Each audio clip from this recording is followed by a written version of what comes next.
Marites ko ang nagpatakas kay Tanggol at kay Ramon. Ano? Dito nga ay pumunta na si Mando kila Aling Tinding upang sabihin na si Marites ay nakakulong at si Rigor ang nagpakulong dito. Sobrang galit ko sa'yo. Ikaw ang dahilan kung bakit nawala sa akin si Mocha. Ang kaisa-isang babaeng minahal ko. Suwag ang may kakagawa na lahat. Siya ang totoong pumatay kay Muli.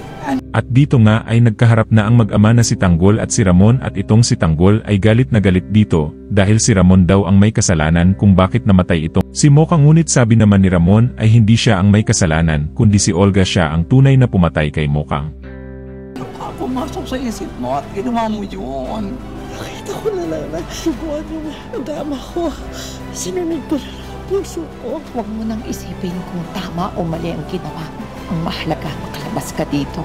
Habang nag-uusap si Tanggol at si Ramon itong si Aling Tinding naman ay pinuntahan si Marites sa presinto at tinanong nito kung bakit niya yun ginawa at ang sagot ni Marites sinunod lang nito ang nasa puso niya at ang sabi naman ni Aling Tinding wag niya naisipin yun dahil ang mahalaga makalabas ito sa kulungan. Ang beses tayo nagkaharap. Sa iyo makipaglaban. Nakita kong sarili ko sa iyo. Parang tadhana na gumagawa ng paraan para pagkakilala tayo. Kaya mo mapunuan ko ang lahat ng mga taon na hindi ko kayo nakasama.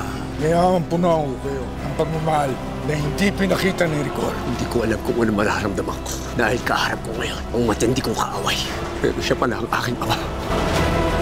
Ito na nga ang pinakahihintay ng lahat ang pagsasama ng mag-ama, ngunit dito ay sinabi ni Ramon na matagal na sila pinagtatagpo ng tadhana, kaya pala halos parehas sila ng galaw nito sa pakikipaglaban at sinabi nito kay Tanggol na hayaan siyang punan ang kanyang pagkukulang sa kanilang dalawang mag-ina, ngunit